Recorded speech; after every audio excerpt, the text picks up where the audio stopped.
Bueno, reciban un cordial saludo a todos. En lo que corresponde a la asignatura de dolor, con la doctora Romalia García, y pues el seminario de hoy, que es analgesia para cirugía de ortopedia y traumatología, pues con mi persona, Delbert Beltrán, residente de segundo año de anestesiología. Entonces, debemos entender que hay un abordaje farmacológico que va a depender de la escalera analgésica de la OMS, que es la escala de EVA, ¿no?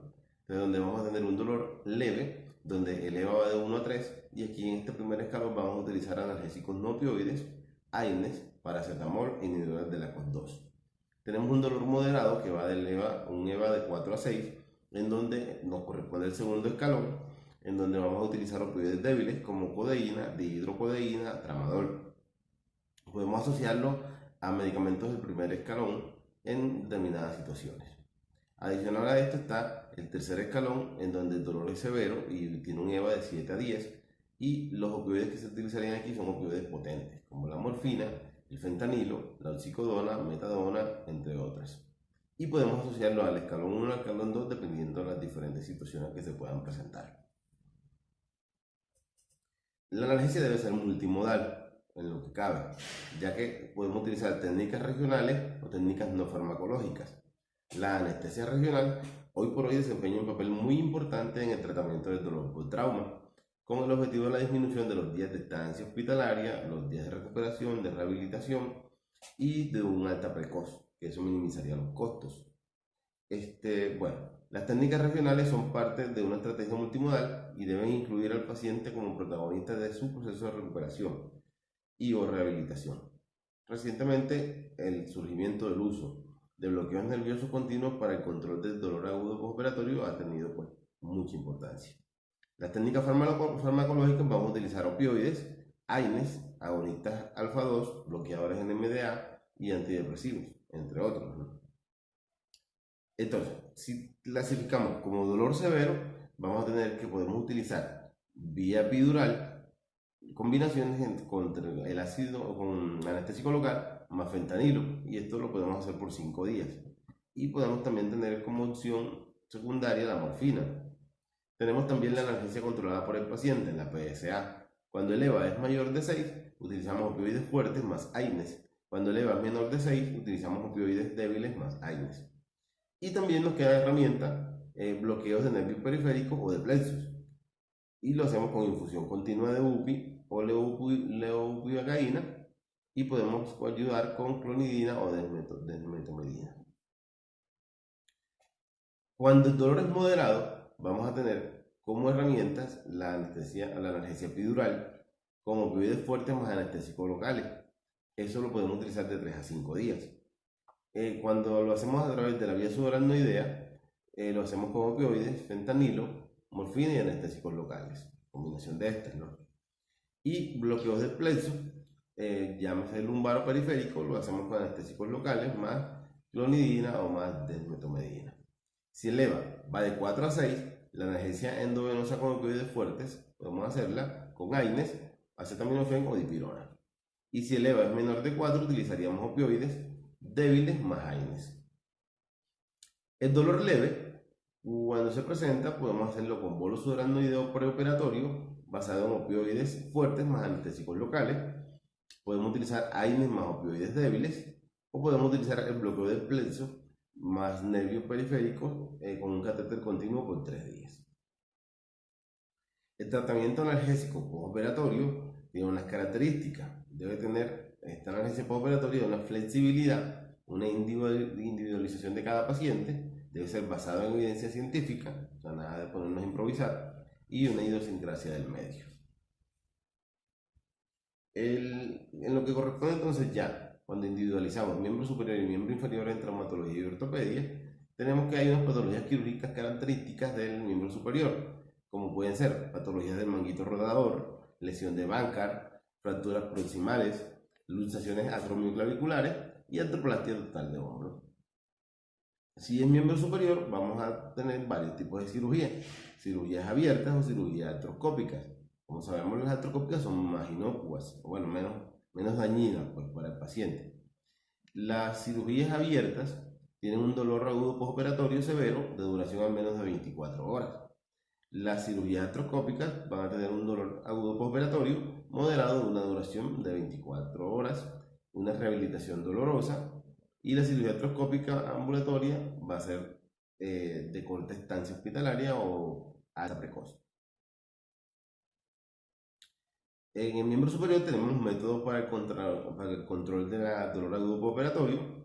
Podemos utilizar analgesia sistémica, bloqueo del plexo braquial, como habíamos mencionado, infiltración de la herida quirúrgica inclusive, y fármacos intraarticulares. Cuando hacemos cirugía artroscópica, los métodos para el control del dolor agudo postoperatorio, tendríamos la administración intraarticular de anestésicos locales. Pues no tiene unos efectos relevantes analgésicos, pero se hace. Tenemos el bloqueo supraescapular, cuando está contraindicado el interescalénico. Tenemos el bloqueo interescalénico, que hasta el momento es la técnica más efectiva para analgesia en este tipo de pacientes. El problema sería que hay efecto analgésico de corta duración, por los anestésicos locales, un control analgésico del paciente, que es una analgesia efectiva en el postoperatorio, y la posibilidad de infección que limitaría la técnica. Entonces, vamos a tener unas indicaciones y unas contraindicaciones.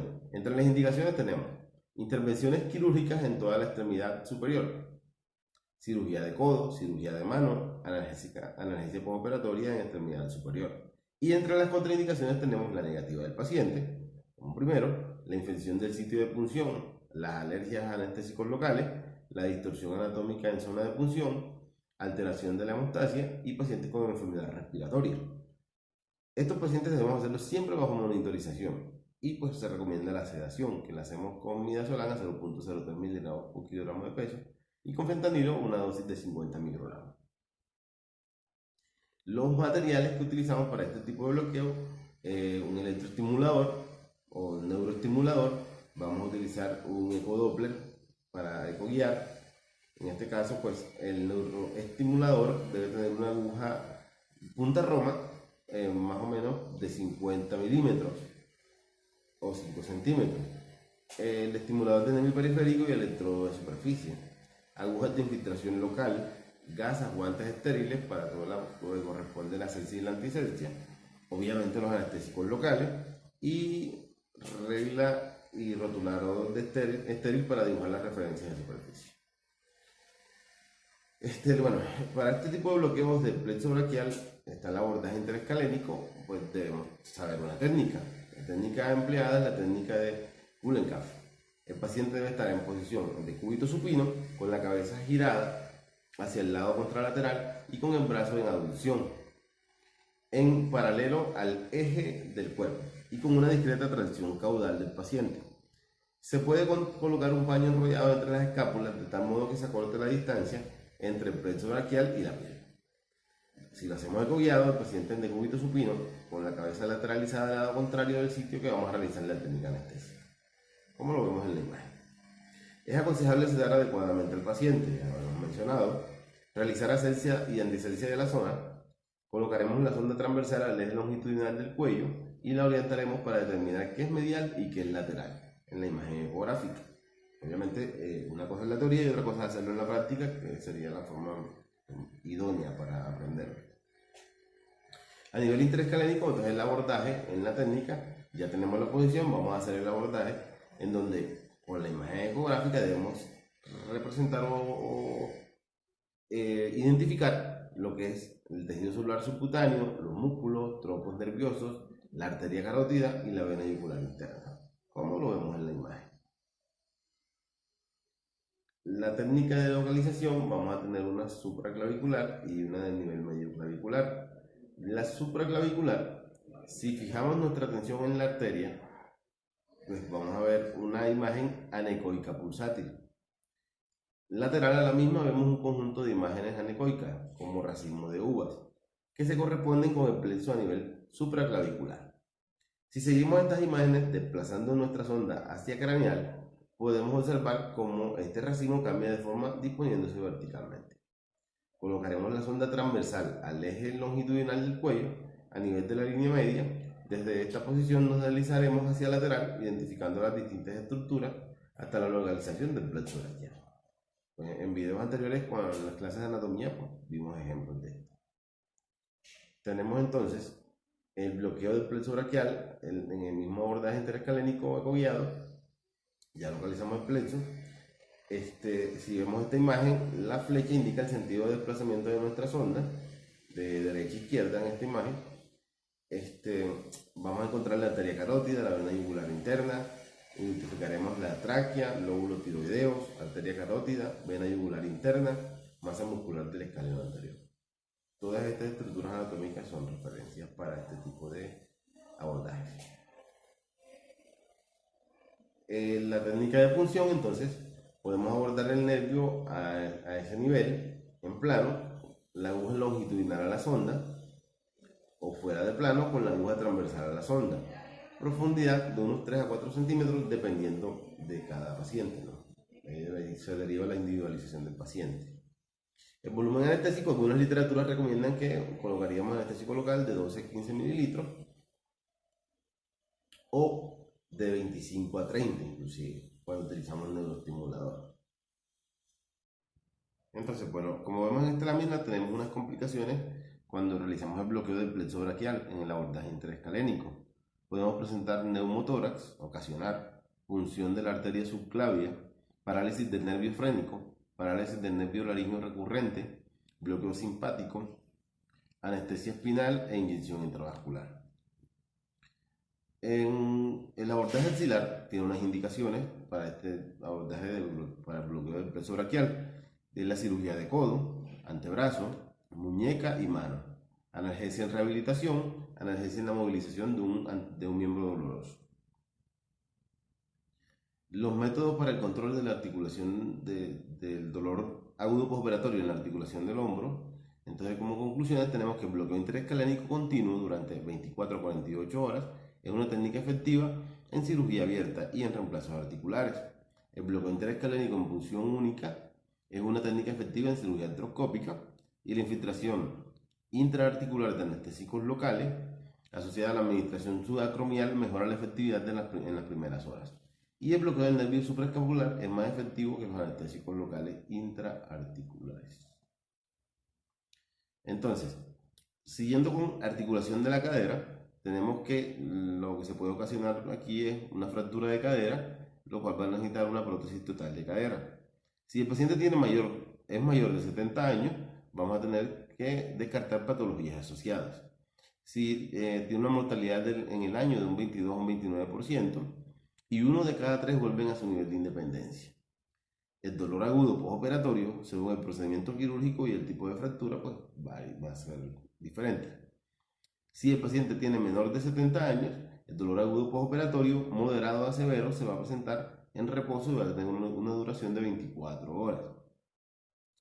El dolor agudo postoperatorio severo dinámico o por el espasmo reflejo del músculo cuádriceps también se va a presentar. Entonces, para este tipo de diagnóstico y este tipo de procedimiento vamos a tener métodos para el control del dolor agudo postoperatorio. Tenemos como herramientas el bloqueo epidural, la analgesia sistémica, bloqueo del plexo lumbar o sacro o de nervios periféricos, la infiltración de la herida quirúrgica y fármacos intraarticulares. El bloqueo epidural es el gol estándar, así como lo muestro en esta lámina, y la analgesia controlada por el paciente a base de morfina más AINES más paracetamol. Es una técnica muy efectiva. El bloqueo del plexo lumbar en el compartimiento del psoas es efectivo solo en las primeras horas, realmente. Cuando hacemos estas prótesis de cadera, la analgesia controlada por el paciente la hacemos con morfina. El bloqueo femoral continuo y la técnica epidural son técnicas igualmente efectivas tras prótesis de cadera y permiten una similar rehabilitación. Debido a las pocas y leves complicaciones del bloqueo continuo femoral, parece ser una buena opción. El bloqueo del plexo lumbar también en el compartimiento del psoas es superior al bloqueo del nervio femoral. El beneficio se limita de 4 a 8 horas. El bloqueo continuo del plexo lumbar en el compartimiento del psoas es una alternativa analgésica al bloqueo neuraxial y es superior a los opioides intravenosos y al bloqueo 3 en 1. Debe combinarse con bloqueo del nervio ciático. Aquí vemos entonces cómo realizaremos la técnica. la posición del paciente en decúbito lateral con las piernas flexionadas. Se dice que en un 50 a un 70, de 50 a 70 grados. Se va a trazar entonces una línea media o mediana que une las apófisis espinosas vertebrales de D1 hasta S1. Se va a trazar una línea perpendicular que une las crestas ilíacas, que sería la línea intercrestal, como lo muestro aquí en este dibujo. Marcamos la espina ilíaca posterior y superior. Y por último, dibujamos una línea paralela a la línea media que pase por la espina ilíaca posterior superior, que sería la línea paramediana. El punto de punción es la intersección entre la línea paramediana y la línea intercrestal.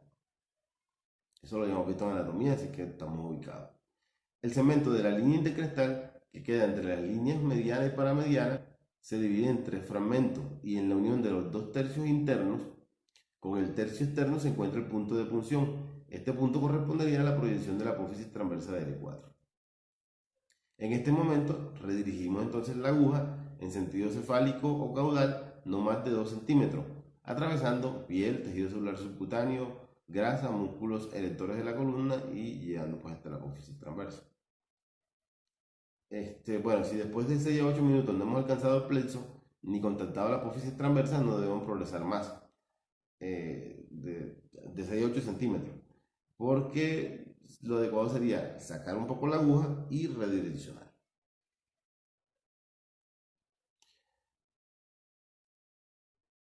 En este bloqueo es de riesgo alto, tiene un riesgo alto de toxicidad debido a la localización profunda, por lo que se deben evitar concentraciones altas de los anestésicos locales o de larga duración, especialmente en pacientes ancianos y de alto riesgo.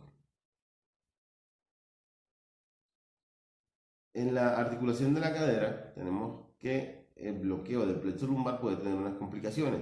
El bloqueo epidural, bloqueo espinal, como vemos aquí en esta gráfica o en esta diapositiva, hematoma en el interior del compartimiento del psoas, hemoperitoneo y punción de víscera hueca.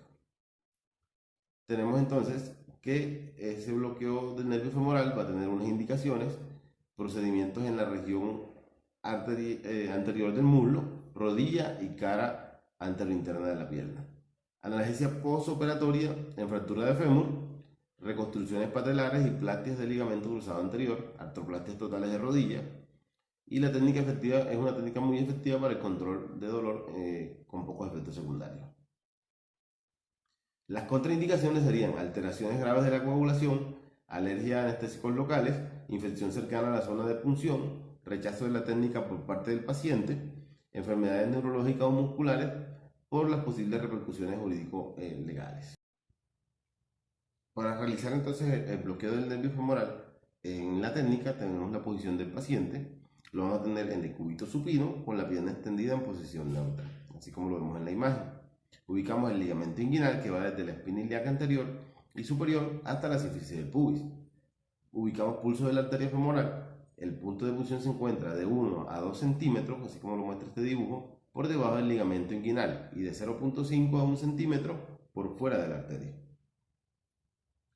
Introducimos nuestra aguja entonces con un ángulo aproximado de 30 a 45 grados en dirección cefálica. En esta fase de búsqueda, los parámetros de nuestro neuroestimulador deben ser una intensidad de 1.5 mA y una frecuencia de 2 Hz y tiempo de 100 milisegundos. La estimulación del nervio se traducirá en una contracción del músculo cuádriceps con movimientos de ascenso de la rótula, lo que se va a denominar danza patelar. Listo, entonces para tolerar un manguito de isquemia en el muslo es suficiente con 10 mililitros.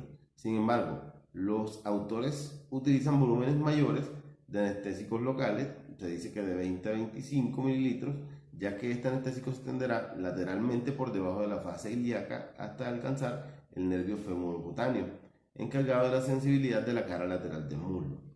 En caso de combinación con otros bloqueos, el ciático o del obturador, se recomienda limitar el volumen de unos 15 a unos 20 mililitros para no alcanzar dosis tóxicas del anestésico local, siempre y cuando recordemos que son lugares de poca absorción sistémica y que nos permiten un margen de dosis total.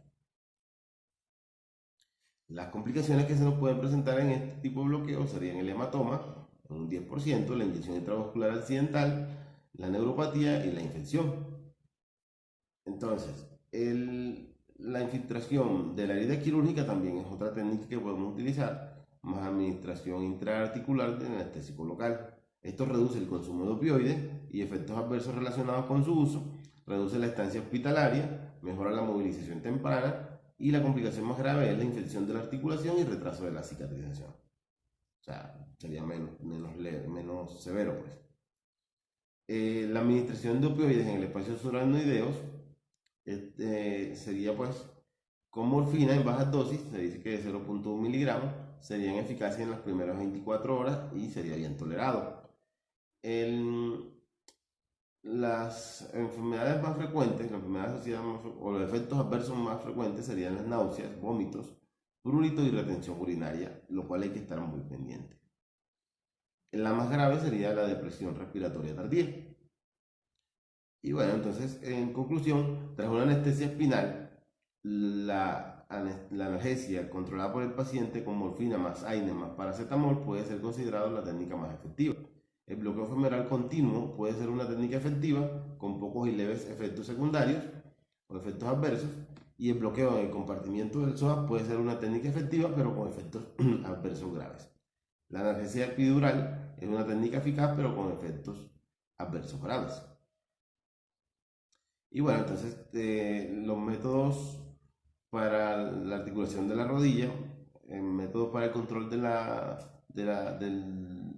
para la analgesia postoperatoria, tenemos el bloqueo neuroaxial, analgesia sistémica, bloqueo del plexo lumbar y sacro también, infiltración de la herida quirúrgica y fármacos intraarticulares, como muy parecido a la rodilla. Bueno, la analgesia epidural versus el bloqueo femoral más el ciático tendrían pues que definir cuál tiene pues todos dos tienen una eficacia analgésica similar, la mayor incidencia de efectos adversos en el grupo epidural y una incidencia baja de efectos adversos y leves en el grupo de bloqueo periférico. El bloqueo femoral más el ciático por vía anterior es una técnica fácil que proporciona una buena analgesia en el postoperatorio, y la analgesia epidural versus bloqueos periféricos en el bloqueo del nervio periférico, que incluye el nervio femoral, presenta el mejor balance entre analgesia y efectos adversos. La morfina intratecal, 200 microgramos de morfina intratecal, proporciona una analgesia eficaz en las primeras 24 horas con el mejor perfil de seguridad. Los eventos adversos más frecuentes serían náusea y vómito postoperatorio y prurito. El más grave sería la depresión respiratoria tardía y se recomienda el uso de la dosis más baja y eficaz. La infiltración de esta herida quirúrgica en los tejidos de la herida del anestésico local, cuando lo infiltramos, los AINES y opioides proporcionan una analgesia eficaz en las primeras horas del postoperatorio con un descenso del consumo de opioides, que es el objetivo hoy por hoy. La analgesia epidural no mejora los resultados en términos de rehabilitación y de elevada incidencia de eventos adversos graves. El bloqueo femoral continuo es una técnica efectiva con pocos y leves efectos adversos. La combinación de un bloqueo femoral continuo más el ciático en punción única puede ser una técnica analgésica bastante eficaz. Por último vamos a ver entonces en ortopedia el bloqueo caudal versus bloqueo epidural, bloqueo plexo lumbar periférico y la analgesia controlada por el paciente. Entonces, en lo que corresponde al bloqueo caudal, las indicaciones serían intervenciones quirúrgicas de genitales externos, intervenciones pélvicas y anorrectales, intervenciones de extremidades inferiores y del abdomen inferior.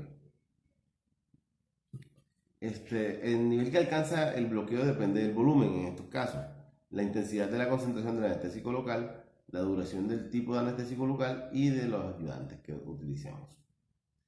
Esto va a dar una analgesia desde S5 hasta T8.